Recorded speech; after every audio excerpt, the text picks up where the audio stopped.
अस्सलाम वालेकुम, मैं हूं शाहजेब खानजादा। शरीफ खानदान के खिलाफ एक और केस सामने आ गया, साथ ही नया तनाज़ा भी खड़ा हो गया है। नैब लाहौर की टीम आज सुबह पंजाब असेंबली में अपोजिशन लीडर हमजा शहबाज को गिरफ्तार करने आई, मगर गिरफ्तार नहीं कर सकी। आज पूरा दिन दिलचस्प सूरत हाल सामने आई। नैब के मौक़िफ़ में कई तजादात सामने आए। आज की कार्रवाई के हवाले से नैब की तरफ से इल्ज़ाम लगाया गया कि हमजा शहबाज के गार्ड ने नैब की टीम पर तशद्दुद किया। टीम के अरकान के कपड़े फाड़े गए। दूसरी तरफ हमजा शहबाज ने रद्द-ए-अमल दिया और कहा कि जब वो नैब के सामने पेश हो रहे हैं तो उन्हें गिरफ्तार करने की जरूरत क्यों पेश आई। जब भी, मैं दोबारा रिपीट करता हूँ, जब भी मुझे एक कॉल अप नोटिस गया, तमाम तर तहफ़्फ़ुज़ात के बावजूद मैं नैब में पेश हुआ और वहाँ पर जो मेरे साथ गुफ्तगू होती थी वो मैं आपसे नहीं करना चाहता। जुमे का दिन है और अपना जो है वो घर पे दावा बोल दिया गया। घर की चादर चार दीवारी का तकद्दुस पामाल करके हमजा शहबाज को गिरफ्तार करने आ गया। भाई करो, गिरफ्तार करना है। इस इकदाम की ज़रूरत क्या थी? दुनिया ने, कौम ने तमाशा देखा कि आप कोई अपना जो है वो हिंदुस्तान पाकिस्तान फतह करने आए थे यहाँ पर। पहली मर्तबा मुझे ये महसूस हुआ कि शायद हम दहशतगर्द हैं। लॉयर से मशवरा करेंगे और आज का जो शर्मनाक वाक़या है, जिसको मैं आपको बार दोबारा कहूँगा कि जिसके डर से एक ज़िम्मेदार ब्रिगेडियर ने खुदकुशी कर ली, उसको हम हर कानूनी फोरम पर चैलेंज करेंगे। हालिया दौर में जो हाई प्रोफाइल केसेस हैं जिन पर नैब तहकीकात कर रहा है, ये पहला वाक़या है जिसमें नैब ने बाकायदा तौर पर इस तरीके से छापा मारा है leader of the opposition Punjab assembly के एक घर पर, उन्हें गिरफ्तार करने के लिए। हमजा शहबाज के सवाल पर अब नैब की तरफ से दावा किया जा रहा है कि नैब ने हमजा शहबाज को आज सुबह 10 बजे मनी लॉन्ड्रिंग की तहकीकात के लिए तलब किया था, मगर वो पेश नहीं हुए, जिसके बाद नैब की टीम हमजा शहबाज को गिरफ्तार करने पहुंच गई। अहम बात यह है कि नैब ने नोटिस कल ही यानी 4 अप्रैल को जारी किया था और इसमें लिखा था कि आप 26 दिसंबर को नैब की टीम के सामने पेश हुए थे और आपने जवाब जमा कराया था, मगर यह जवाब नैब को मुतमईन नहीं कर सका, इसलिए 5 अप्रैल यानी कल नैब के सामने पेश हों, अपना जवाब दें। कल नोटिस किया नैब ने, आज बुला लिया नैब ने, फिर जब हमजा शहबाज आज पेश नहीं हुए तो नैब टीम गिरफ्तार करने पहुंच गई। मगर दिलचस्प बात यह है कि कल जो नोटिस जारी किया गया, हमजा शहबाज का दावा है कि वो उन्हें नहीं मिला। हमजा शहबाज ने आज प्रेस कॉन्फ्रेंस की, इसमें भी उन्होंने किसी नोटिस की बात नहीं की। मगर उससे भी ज़्यादा अहम बात यह है कि हमजा शहबाज ही नहीं, नैब ने खुद इस नोटिस की आज अपनी 2 प्रेस रिलीज में बात नहीं की। नैब ने इस मामले पर आज 2 प्रेस रिलीज जारी की। इन दोनों में ही इस नोटिस का जिक्र नहीं है जो बकौल नैब के कल जारी किया गया। हमजा शहबाज को आज सुबह 10 बजे बुलाने के लिए और पेश ना होने की सूरत में छापा मारा गया। आज नैब की तरफ से पहले एक प्रेस रिलीज आई, वाक़े की तफसीलात जारी की गई और ये बताया गया कि नैब ने सुप्रीम कोर्ट के हुक्म के मुताबिक गिरफ्तारी की कोशिश की थी, मगर इस प्रेस रिलीज में कॉल अप नोटिस की बात नहीं की गई, तलबी की बात नहीं की गई। फिर इस प्रेस रिलीज के बाद एक और प्रेस रिलीज जारी की गई, उसमें सुप्रीम कोर्ट के फैसले का हवाला दिया गया और उसमें फैसले से मुतालिक मजीद तफसीलात दी गई, मगर उसमें भी इस नोटिस का जिक्र नहीं है जिसमें हमजा शहबाज को तलब किया गया है। फिर इस पूरे तनाज़े के बाद 2 नोटिस सामने आए, एक हमजा शहबाज के नाम से और दूसरा शहबाज शरीफ के नाम से। हमजा शहबाज को 24 घंटे के अंदर तलब किया गया और शहबाज शरीफ को 9 अप्रैल को तलब किया गया है। ये पूरा मामला क्या है? अचानक से 4 अप्रैल की तारीख लिखा हुआ एक नोटिस आया, यानी कल की तारीख का, कि आज हमजा शहबाज को पेश होना है, जिसका जिक्र खुद नैब की प्रेस रिलीज में नहीं था। नैब ने अचानक छापा मार दिया, फिर अचानक 2 प्रेस रिलीज देना पड़ी। आमतौर पर वाक़े की एक प्रेस रिलीज आती है, इस वाक़े की 2 आई, उसमें भी ये जिक्र नहीं किया कि हमने हमजा शहबाज को तलब किया हुआ है। हमजा शहबाज कह रहे हैं मुझे तलब नहीं किया। फिर अचानक एक और कल की तारीख डला हुआ नोटिफिकेशन आता है, एक कॉल अप नोटिस आता है कि हमने तो हमजा शहबाज को तलब किया था। ये पूरा मामला क्या है? ये नया केस का ये दिलचस्प मामला है। नैब ने इस मनी लॉन्ड्रिंग केस में 2 गिरफ्तार मुल्जिमान को अदालत में पेश किया है। इस बारे में नैब हुक्काम का मौक़िफ़ है कि उन्होंने मनी लॉन्ड्रिंग के इल्ज़ाम में, नैब ने मनी लॉन्ड्रिंग के इल्ज़ाम में फजलदाद और कासिम कय्यूम को गिरफ्तार कर लिया है। नैब को गिरफ्तार अफराद से शरीफ फैमिली के मनी लॉन्ड्रिंग में मुलव्विस होने के ठोस शवाहिद मिले। नैब हुक्काम के मुताबिक गिरफ्तार अफराद से हासिल शवाहिद की बुनियाद पर हमजा शहबाज की गिरफ्तारी के लिए छापा मारा गया, क्योंकि गिरफ्तार अफराद ने करोड़ों रुपए की मनी लॉन्ड्रिंग के सबूत नैब को फराहम किए। नैब को सुलेमान शहबाज, हमजा शहबाज और उनकी वालदा के अकाउंट्स में रकूम मुंतकली के सबूत मिले, इसलिए गिरफ्तार अफराद की निशानदही पर मजीद गिरफ्तारियां मुतवक्को हैं। नैब हुक्काम के मुताबिक गिरफ्तार मुल्जिमान को अदालत में पेश कर दिया गया और अदालत से 15 दिन का जिस्मानी रिमांड हासिल कर लिया गया है। ये पूरा का पूरा मामला, ये सारा मामला शुरू होता है 1 साल पहले से। आज जारी होने वाले अदालती हुक्म के मुताबिक 12 जनवरी 2018 को फाइनेंशियल मॉनिटरिंग यूनिट ने चेयरमैन नैब को इतला दी कि शहबाज शरीफ, सुलेमान शहबाज, हमजा शहबाज और दीगर खानदान के अफराद के बैंक अकाउंट्स में गैर मामूली ट्रांजैक्शंस हो रही हैं। इस शिकायत के बाद 23 अक्टूबर 2018 को चेयरमैन नैब ने शहबाज शरीफ के खानदान के खिलाफ करप्शन के इल्जामात की इंक्वायरी का हुक्म दिया। फिर 4 अप्रैल 2019 यानी कल इस इंक्वायरी को इन्वेस्टिगेशन में तब्दील कर दिया गया। दिलचस्प बात यह है कि इंक्वायरी से इन्वेस्टिगेशन मुंतकली के दौरान करप्शन के इल्जाम के साथ मनी लॉन्ड्रिंग का इल्जाम भी शामिल हो गया। कल इंक्वायरी को इन्वेस्टिगेशन में तब्दील किया गया और कल ही हमजा शहबाज को नैब के मुताबिक नोटिस जारी किया गया। आज उन्हें तलब किया गया, आज ही पेश नहीं हुए तो नैब उन्हें गिरफ्तार करने पहुंच गया।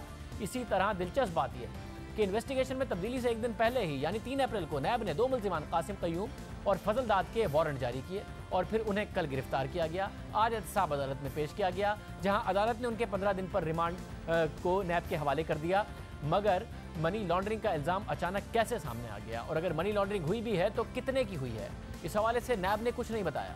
मगर वफाकी वज़ीर इत्तलात फवाद चौधरी ने बताया, मीडिया से बात करते हुए दावा किया कि हमजा शहबाज ने 85 से 100 अरब रुपए की मनी लॉन्ड्रिंग करके पैसे बाहर भेजे हैं। उन्होंने गिरफ्तार मुल्जिमान फजल दाद और कयूम के जरिए पैसे मुंतकिल किए। अब तक जो नैब ने अदालत में तफसीलात पेश की हैं, 85 अरब रुपए से ज़्यादा के असासे शहबाज शरीफ और उनकी फैमिली के हैं यूके में, और जो फजल दाद और कयूम हैं अली टावर्स और जो सादत प्लाजा में मनी एक्सचेंज का काम करते हैं उसमें, उनके ज़रिए ये पैसे ट्रांसफ़र किए गए। और हमजा शहबाज जो हैं वो लिंच पिन थे इस सारे कार्रवाई के, और उनके ऊपर जो इल्ज़ामात हैं वो यही है कि तकरीबन 85 अरब रुपए से 100 अरब रुपए के दरमियान जो पैसा है उन्होंने पाकिस्तान से मनी लॉन्ड्रिंग करके बाहर भेजा और वो पैसा जो है उससे फिर शहबाज शरीफ फैमिली ने अपने एसेट्स खरीदे। फवाद चौधरी ने कहा कि 85 अरब रुपए की मनी लॉन्ड्रिंग हुई।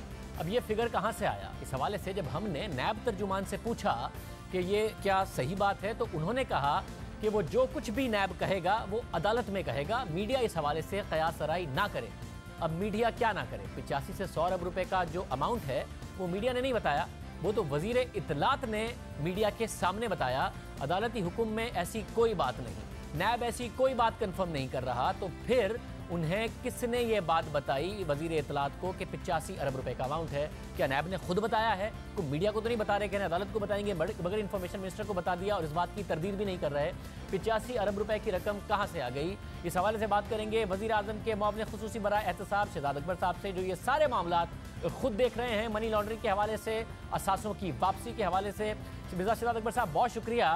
शहजाद अकबर साहब, सवाल पैदा हो रहा है क्योंकि ये मामला अक्टूबर से चल रहा है, करप्ट प्रैक्टिसेस की तहकीकात हो रही थी, एसेट बियॉन्ड इनकम का मामला था। अब जाहिर है इनकम कैसे लॉन्डर हुई वो मामला भी इसमें शामिल हो गया।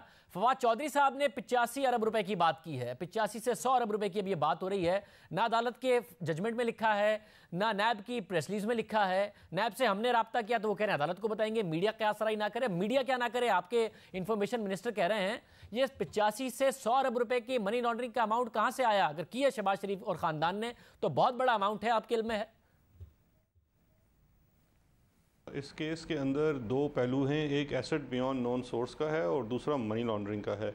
मनी लॉन्ड्रिंग जैसा आप जानते हैं एंटी मनी लॉन्ड्रिंग एक्ट के तहत फाइनेंशियल मॉनिटरिंग यूनिट जो है वो उसकी चीज़ें फॉरवर्ड करता है। तो इस केस में भी निशानदेही जो है वो फाइनेंशियल मॉनिटरिंग यूनिट की तरफ से की गई थी और बहुत सारी ट्रांजैक्शंस जो कैश ट्रांजैक्शन भी थी और फॉरेन रेमिटेंसेस भी थी जो रिपोर्ट हुई, और उसकी इन्वेस्टिगेशन के बाद 3 अप्रैल को ये इंक्वायरी जो थी वो इन्वेस्टिगेशन के स्टेज में बदल गई। दूसरा, इसमें अक्टूबर के बाद से सलमान शहबाज ने इस इंक्वायरी को और अभी इन्वेस्टिगेशन को कभी ज्वाइन नहीं किया। बरतानिया तक इनके ऊपर नोटिसेस नैब ने सर्व किए जो उन्होंने रिफ्यूज़ कर दिया वसूल करने से, और इस इंक्वायरी को ज्वाइन नहीं किया। अभी जो रिसेंट इसमें गिरफ्तारियां हुई हैं ये वो उन सहूलतकारों की है जिन्होंने इस मनी लॉन्ड्रिंग में मावनत फराम की है। यानी कि जो चीज़ें आज एहतसाब अदालत के सामने रखी गई हैं, जिसके ऊपर रिमांड दिया गया है 2 हफ्तों का, उनके मुताबिक तो इन 2 लोगों का कलीदी इक़दार था। और जो मुझे नज़र आ रहा है, जिस तरह से हमने देखा JIT जो थी दूसरी, जिसके अंदर मनी लॉन्ड्रिंग के केसेस थे, तो ये सहूलतकारों का दायरा तो काफ़ी वसी होगा, शायद और लोग भी होंगे। लेकिन अभी तक जो 2 लोग नैब ने पेश किए हैं अदालत के सामने, उनका काफ़ी कलीदी किरदार है। और अभी हमें मालूम हुआ है कि ये इनमें से एक तो शायद बड़े पुराने इनके मुलाजिम भी हैं, बड़े ट्रस्टवर्दी मुलाजिम थे शरीफ फैमिली के। और सब ये ज़ाहिर है से आप कह रहे हैं कि पुराने मुलाजिम हैं, 72 बरस की उम्र है उनकी। शरीफ ख़ानदान का दावा है कि हुदैबिया के केस में भी उन्हें मुशर्रफ के दौर में गिरफ्तार भी किया गया, उनको मार भी बहुत पड़ी, मारा पीटा गया। फिर हुदैबिया केस का क्या हुआ? सुप्रीम कोर्ट ने बंद कर दिया, तो फिर क्या उसी किस्म का केस है? पहले भी गिरफ्तार हुए थे, 72 बरस की उम्र में फिर गिरफ्तार हो गए।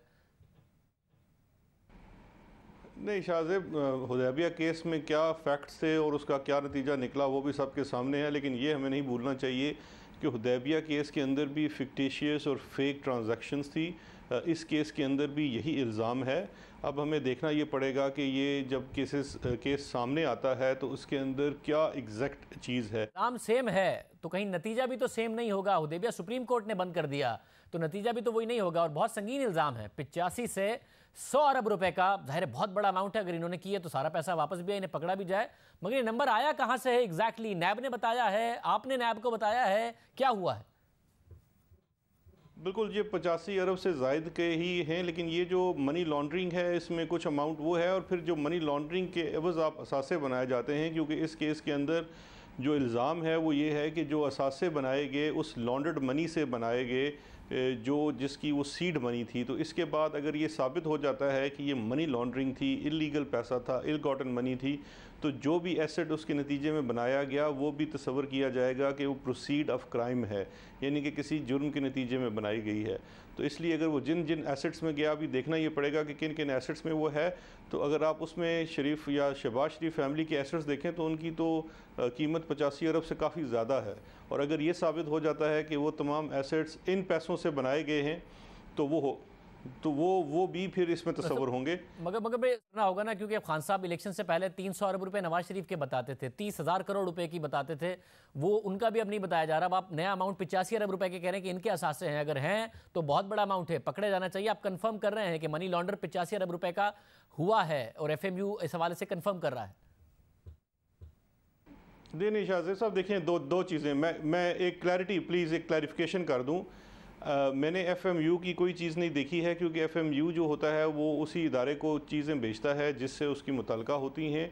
FMU की जो इन्फॉर्मेशन होती है वो एसेट्स तक नहीं जाती है। FMU की इन्फॉर्मेशन सिर्फ जो होती है कैश ट्रांजैक्शन, जो बैंकिंग या नॉन बैंकिंग चैनल से आए, या कोई बैंकिंग ट्रांजैक्शन होती है। इसके आगे का जो मामला है वो नैब ने देखना होता है। मगर मसला है ना कि इन्फॉर्मेशन मिनिस्टर गिरफ्तारी के फौरन बाद फिर हमजा शहबाज के घर पर छापे के फौरन बाद 85 अरब रुपए का अमाउंट बता रहे हैं कि इन्होंने मनी लॉन्ड्रिंग की है। तो FMU ने अगर नैब को बताया तो वजीर इतलात को किसने बताया? नैब ने बताया, क्योंकि नैब की तो अपनी प्रेस रिलीज में इसका जिक्र नहीं है। नैब हमें इस बात को कंफर्म नहीं कर रहा, क्योंकि फिर गठजोड़ का इल्ज़ाम लगता है कि जब हुकूमत बनानी हो या फिर हुकूमत की कोई खबर पर प्रेशर हो, मईशत के हवाले से बहुत ज़्यादा प्रेशर पड़ रहा हो, तो मीडिया की डिबेट डाइवर्ट करनी हो तो नैब को इस्तेमाल कर लिया जाता है। आज अचानक नैब, पता नहीं बार 2 प्रेस रिलीज आई हैं, फिर अचानक एक 4 अप्रैल का नोटिस आ गया है। नैब इतना कन्फ्यूज़ कर रहा है, फिर इन्फॉर्मेशन मिनिस्टर 85 अरब रुपए का नाम अचानक दे देते हैं, तो गठजोड़ का इल्ज़ाम लग जाता है। शाहजेब साहब, फवाद साहब जो बात करते हैं वो भी करेंगे। ये आज मुझे भी ज़राए से बहुत सारी चीज़ें आई। आपको पता है कितने मैसेजेस चलते हैं। आज ये मैसेजेस आए जिसमें 85 बिलियन का जिक्र था कि इससे ज़ायद के असासे हैं। उर्दू अंग्रेज़ी दोनों में वो चीज़ें आ रही हैं। बहुत सारी ऐसी चीज़ें हैं जो ड्यूरिंग इन्वेस्टिगेशन, ज़ाहिर बात है हमारा एसेट रिकवरी यूनिट जहाँ पे फॉरेन एलिमेंट आएगा, असिस्टेंस प्रोवाइड करेगा। एग्जैक्टली सबसे ज़्यादा मुतालिका हैं जो बता सकते हैं। फॉरवर्डेड मैसेज पर इन्फॉर्मेशन मिनिस्टर या कोई और मिनिस्टर तो नहीं ना प्रेस कॉन्फ्रेंस कर सकता। मैं सिर्फ ये जानना चाह रहा हूँ कि आप क्या कंफर्म कर रहे हैं बतौर ऐसी शख्सियत के जो एसेट रिकवरी यूनिट को हेड कर रहे हैं, चीज़ें देख रहे हैं, कि 85 से 100 अरब रुपए की तहकीकात हुई हैं, ये बताया गया है कि इन्होंने ये लॉन्डर किया पैसा और जायदादें बनाई बाहर? देखिए मैं बिल्कुल ये जो अमाउंट मेरे ख्याल है जो कंफर्मेशन है वो नैब को करनी चाहिए, क्योंकि प्राइमरीली नैब का केस है।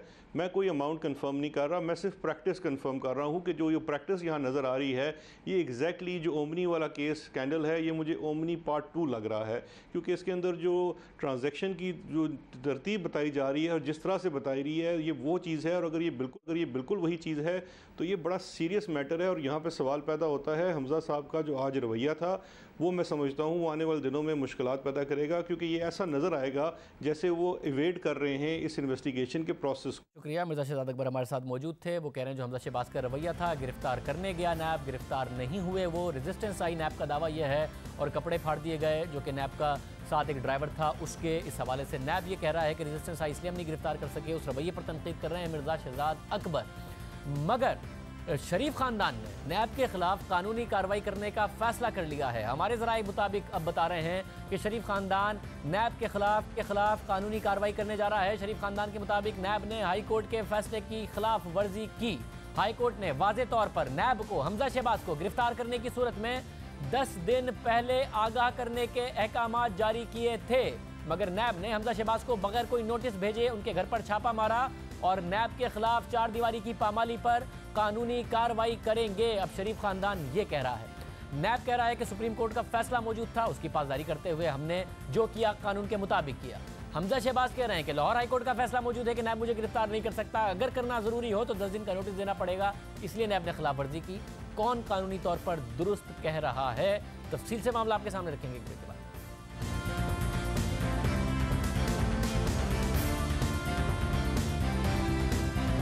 नैब के हमज़ा शहबाज के घर पर उनकी गिरफ्तारी के लिए छापे के बाद एक और नया तनाज़ा खड़ा हो गया है। 2 मुतज़ाद दावे सामने आ रहे हैं।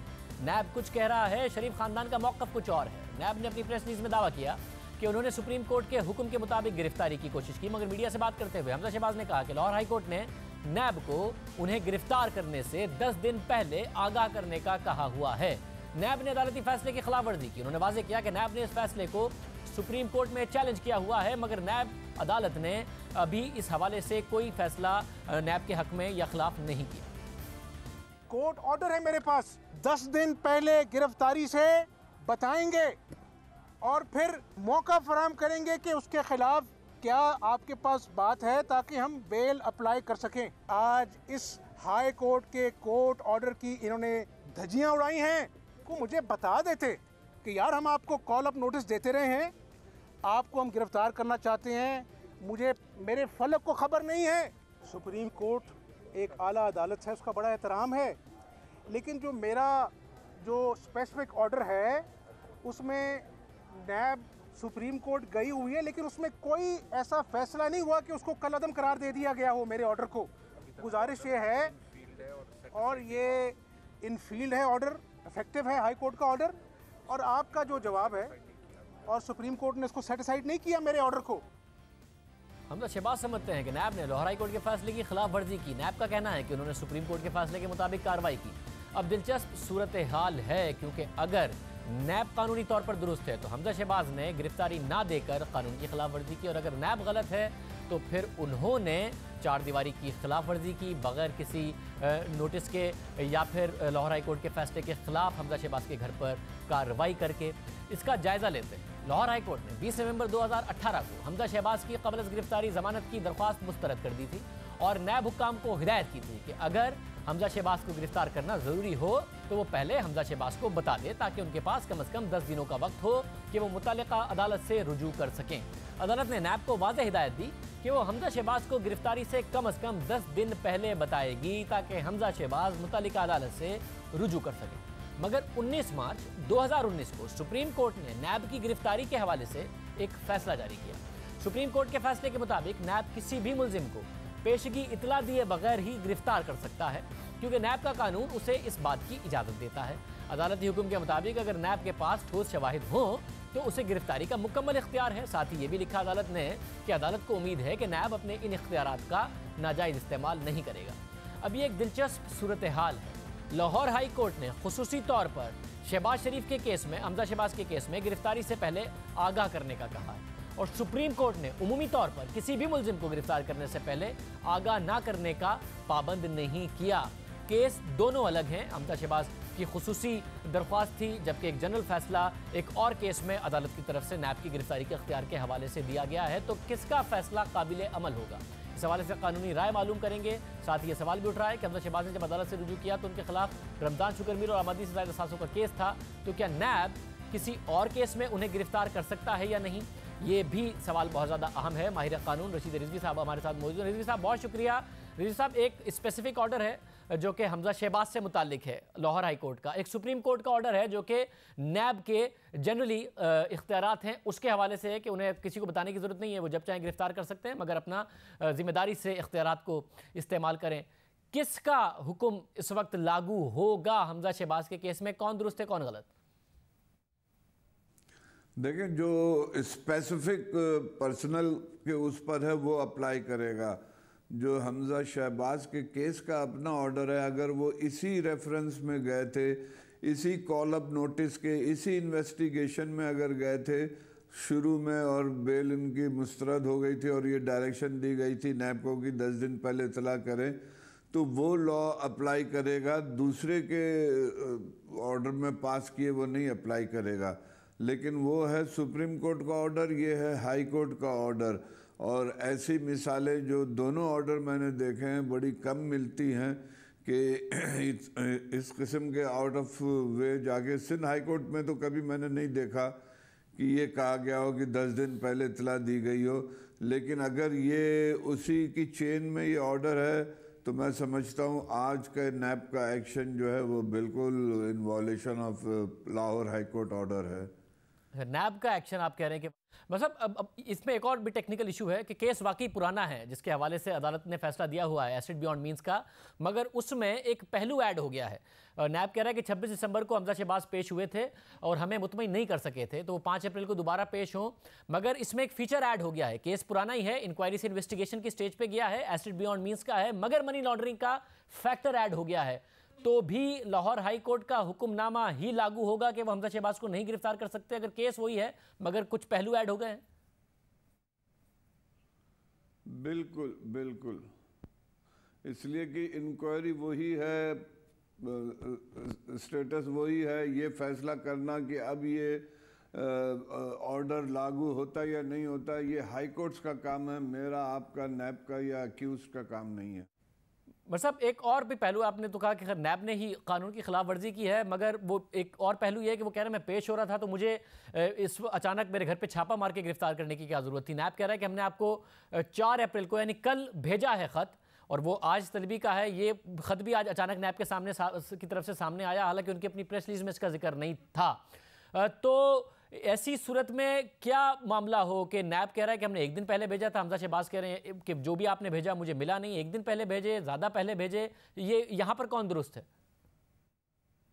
इसमें मैं समझता हूँ बेनिफिट तो अक्यूज को देना चाहिए, इसलिए कि मैं भी जितने कई केसेस करता हूँ उसमें यह है कि उन्होंने 29 जनवरी को बुलाया है सुबह 10 बजे और 28 की शाम को TCS से नोटिस भेज रहे हैं।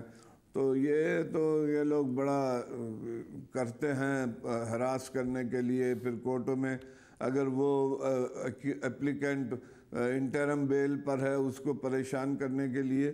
लेकिन मैं समझता हूँ सफिशेंट टाइम होना चाहिए इतना कि लोगों को नोटिस के कम्युनिकेशन का टाइम हो, उसे मिले, फिर नोटिस, फिर वो अपनी तैयारी करे आने की। कम से कम 7 दिन पहले तो नोटिस इशू होने चाहिए, कॉल अप नोटिस कि आप किसी को बुला रहे हैं एग्जामिन करने के लिए। एटलीस्ट 7 डेज टाइम तो होना चाहिए। क्योंकि रिजवी साहब आप ऐसे केसेस से डील करते रहे हैं, अब मुलजिम ये कह रहा है कि मुझे नोटिस मिला ही नहीं, और नैब भी अपनी 2 प्रेस रिलीज के बाद अचानक नोटिस सामने लाया है, जिसकी वजह से सवाल उठ रहा है कि वाकई नोटिस कल तैयार हुआ या आज तैयार हुआ।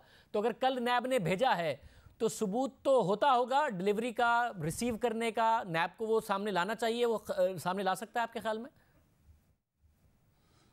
बिल्कुल बिल्कुल बिल्कुल। अमूमन ये नोटिस जो है ये थ्रू कोरियर सर्विस आते हैं, इसके तो बिल्कुल नोटिस होगा, कोरियर सर्विस की रसीद होती है, टाइमिंग होती है, डिलीवरी को किसने रिफ्यूज़ किया, ये सारा उनके पास कंप्यूटराइज होता है कोरियर सर्विस के पास। शुक्रिया रशीद रिजवी साहब। ये कह रहे थे कि नैब ने कानून की खिलाफ वर्जी की है, लाहौर हाई कोर्ट के फैसले की खिलाफ वर्जी की है, क्योंकि हमजा शहबाज के केस में जो खुसूसी स्पेसिफिक ऑर्डर है वो लागू होता है। नैब को उसकी पासदारी करनी चाहिए थी। साथ ही अब नैब सबूत सामने रखे। अगर हमजा शहबाज कह रहे हैं कि मुझे कोई नोटिस नहीं मिला, क्योंकि ऐसी चीज़ों का हमेशा कोरियर के जरिए भेजी जाती हैं, भेजने का, रिसीव करने का बाकायदा तौर पर सबूत होता है, नैब वो सामने लेके आए। हमजा शहबाज की गिरफ्तारी के लिए छापे पर सियासी रद्दअमल भी सामने आ रहा है। मरियम नवाज शरीफ ने ट्वीट किया कि हर मुआज पर नाकामी और पसपाई के बाद भी हुकूमत घटिया हथकंडों से बाज नहीं आ रही है। हर गुजरते दिन के साथ अपनी नालायकी और नाअहली पर मोहर सब्त करने वाली हुकूमत ऐसी हरकतों से अपनी नाकामियां नहीं छुपा सकती। मरियम नवाज ने लिखा कि याद रहे कि हमजा शहबाज अपनी शदीद अलील आईसीयू में दाखिल नौमौलूद बेटी को छोड़कर वतन वापस आए थे। इसके अलावा पीपल्स पार्टी के चेयरमैन बिलावल भुट्टो जरदारी ने भी ट्वीट किया कि अगर नैब ने बगैर वारंट के अपोजिशन लीडर के घर पर छापा मारा तो ये इंतहाई काबिल मजम्मत है। पीपल्स पार्टी एहतसाब के खिलाफ नहीं, लेकिन एहतसाब के नाम पर सियासी इंतकाम के खिलाफ है। ये मौजूदा हुकूमत का एक और आमराना और गैर जमहूरी इकदाम है।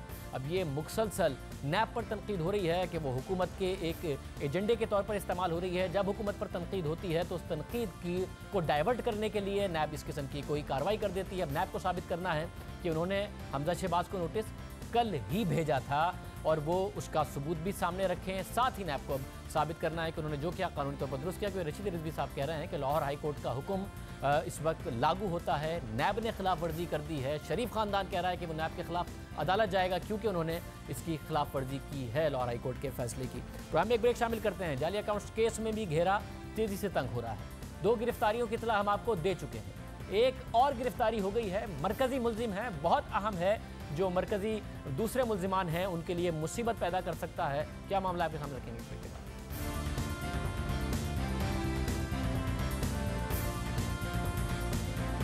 जाली अकाउंट्स केस में एक अहम पेशरफ सामने आ रही है। जिस शख्स के नाम पर जाली अकाउंट्स खोले गए, तहकीकाती इदारों की जानिब से न सिर्फ उसकी गिरफ्तारी सामने आई है बल्कि उसे पाकिस्तान लाकर एहतसाब अदालत के सामने पेश भी कर दिया गया है। ये शख्स कोई और नहीं बल्कि उमैर एसोसिएट्स नामी जाली कंपनी का मालिक मोहम्मद उमैर है, जो ओमनी ग्रुप का मुलाजिम है। जीआईटी के मुताबिक इस शख्स की तनख्वाह 10 से 15 हज़ार है, मगर मुबैना तौर पर उसके अकाउंट से अरबों रुपए की ट्रांजेक्शन्स होती रही हैं। अब ये मुल्जिम पाकिस्तान मुंतकिल हो गया है। जीआईटी का दावा है कि ये शख्स इस वक्त नैब की तहवील में है। साथ ही ओमनी ग्रुप के मफरूर अकाउंट ऑफिसर आरिफ खान को भी इंटरपोल के जरिए पाकिस्तान मुंतकिल कर दिया गया है। और जीआईटी के दावे के मुताबिक आरिफ खान वही शख्स हैं जो जाली अकाउंट्स पर दस्तखत करता था और ओमनी ग्रुप के chief executive officer Abdul Ghani Majeed के अहकामात पर पैसों की मुंतकली में अहम किरदार अदा किया। ज़राए का दावा है कि दोनों मुल्जिमान मजिस्ट्रेट के सामने अगले हफ्ते 164 का बयान रिकॉर्ड कराएंगे, जबकि आज दोनों मुल्जिमान को एहतसाब अदालत के सामने पेश किया गया और अदालत ने पीड़ितक मुल्जिमान को जिस्मानी रिमांड पर नैब के हवाले कर दिया। जबकि 8 अप्रैल को इन मुल्जिमान को एहतसाब अदालत में पेश करने का हुक्म दिया गया है और 8 अप्रैल ही वो दिन है जिस दिन एहतसाब अदालत में जाली अकाउंट्स केस की समाअत होने जा रही है।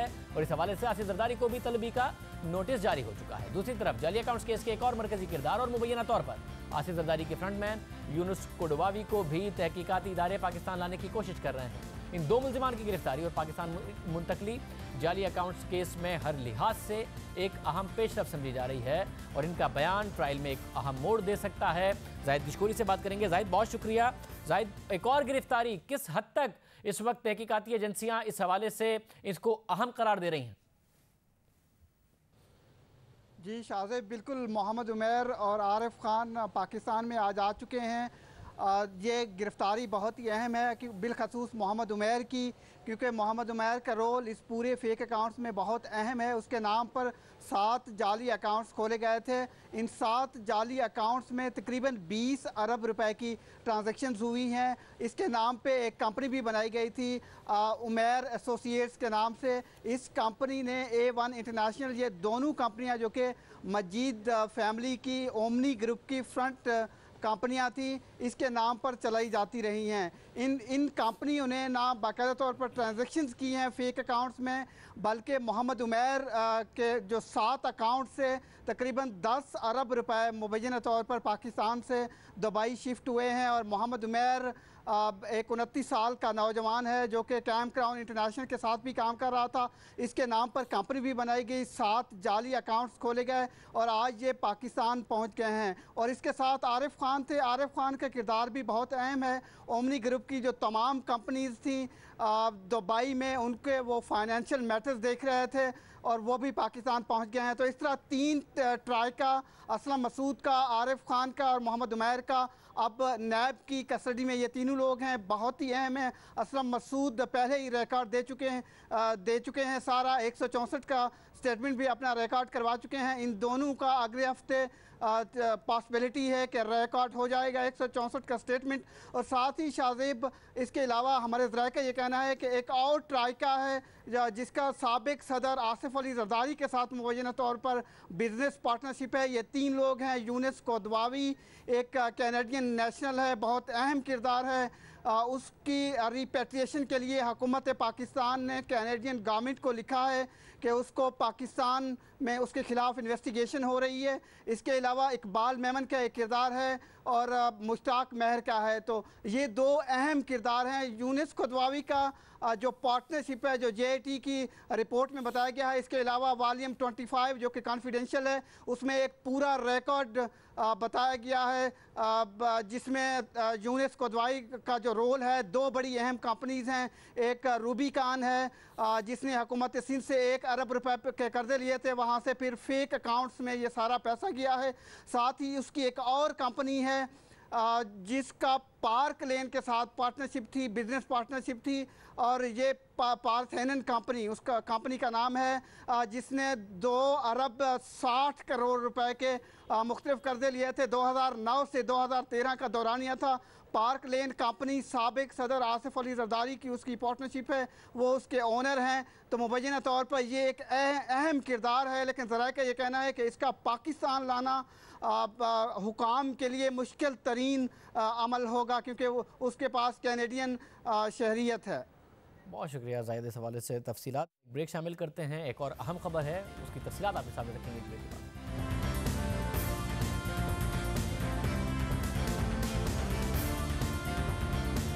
गुज़िश्ता कुछ अरसे से, खासतौर से जब से पाकिस्तान तहरीक इंसाफ की हुकूमत आई है, पेमरा की नोटिफिकेशंस पर अक्सर हैरानी का इजहार किया जा रहा है। जबकि गुज़िश्ता रोज़ पेमरा की तरफ से एक और दिलचस्प नोटिफिकेशन जारी किया गया, जिसके मुताबिक मुतल्लिका हलकों की तरफ से संजीदगी से यह बात महसूस की गई है कि रिटायर्ड फौजी अफसरान को तवातुर के साथ मुख्तलिफ न्यूज़ और टॉक शोज़ में दिफाई तज्ज़ियाकार की हैसियत से बुलाया जाता है, ताकि वो नेशनल सिक्योरिटी और इससे मुतल्लिका मामलात पर अपनी राय दें। अलबत्ता ऐसे मेहमान उमूमी तौर पर अपने सर्विस बैकग्राउंड, पोस्ट रिटायरमेंट के वक्त की वजह से दिफाई और सिक्योरिटी के हालिया मामलात से आगाह नहीं होते। इसके अलावा जो बहस होती है वो सिक्योरिटी मामलात से सियासी मामलात पर चली जाती है, जो गैर दानिस्ता तौर पर फौजी अफसरान को सियासी बहस पर उलझा देती है, जिसे नापसंदीदा महसूस किया गया है। नोटिफिकेशन के मुताबिक इसलिए तमाम टीवी चैनल्स को दरख्वास्त की जाती है कि तमाम रिटायर्ड फौजी अफसरान को अस्करी मामलात पर बहस करने के लिए दिफाई तज्ज़ियाकार के तौर पर बुलाने से पहले ISPR से पेशगी क्लियरेंस लेनी पड़ेगी। पेमरा ने अपनी नोटिफिकेशन में मजीद लिखा है कि अगर रिटायर्ड फौजी अफसरान को सिक्योरिटी मामलात के अलावा किसी मामले पर बहस करने के लिए बुलाया जाता है तो उन्हें सिर्फ तज्ज़ियाकार के तौर पर लिखा जाए, जबकि दिफाई तज्ज़ियाकार के टाइटल के लिए ISPR से क्लियरेंस लेनी पड़ेगी। इस नोटिफिकेशन से कई सवालात जन्म लेते हैं कि क्या इसका ये मतलब है कि जो भी दिफाई तज्ज़ियाकार अब टीवी पर राय दे रहा होगा और उसके नाम के साथ दिफाई तज्ज़ियाकार लिखा होगा तो उसकी राय को तस्दीक शुदा राय समझा जाएगा, यानी वो फिर एक आज़ाद राय होगी या फिर उसको खबर के तौर पर लिया जाएगा। क्या इन बयानात को बाकायदा अहमियत दी जाएगी? क्या ऐसा हुआ है पहले कि पेमरा ने मेहमानों के हवाले से भी हिदायत जारी की हों? अब ये देखना होगा कि इस हिदायत पर किस हद तक अमल होगा। प्रोग्राम में आगे बढ़ते हैं। फरवरी में होने वाली ईदगी और पाकिस्तान पर जारियत से मुतालिक भारतीय हुकूमत और इंडियन फोर्स की तरफ से बड़े बड़े दावे किए गए थे, लेकिन अब भारत के इन्हीं दावों में से एक पर अमेरिका ने भी सवाल उठा दिए हैं और भारत की तरफ से पाकिस्तान के F-16 तैयारों को मार गिराने का दावा मुस्तरद कर दिया है और कहा है कि पाकिस्तान के पास मौजूद F-16 तैयारों की गिनती मुकम्मल है और कोई F-16 तैयारा गायब नहीं है। इस हवाले से अमरीकी जरीदे फॉरेन पॉलिसी में शाया होने वाली खबर के मुताबिक अमेरिका के महकमा दिफा के 2 सीनियर एहलकारों ने हाल ही में पाकिस्तान के F-16 तैयारों की गिनती की है और उनका कहना है कि ये तैयारे तादाद में पूरे हैं। अमरीकी जरीदे के मुताबिक सीनियर अमरीकी दिफाई अहदेदार का कहना था कि गैर मुल्की फौजी तैयारों की फरोख्त पर इस्तेमाल के मुआहदे के तहत पाकिस्तान ने अमरीका को दावत दी थी कि उसके हुक्काम खुद आकर F-16 तैयारों की गिनती करें। अमरीकी एहलकार का कहना था कि हालिया पाक भारत तनाव की वजह से कुछ तैयारे मुआयने के लिए फौरी तौर पर दस्तियाब नहीं थे और इसी वजह से तमाम तैयारों की गिनती में अमरीकी हुक्काम को चंद हफ्ते लगे। अब गिनती मुकम्मल हो चुकी है और तमाम तैयारे मौजूद थे। भारत का यह दावा भी गलत साबित हुआ। आज के प्रोग्राम में इतना ही। आपसे फिर मुलाकात होगी। अल्लाह हाफ़िज़।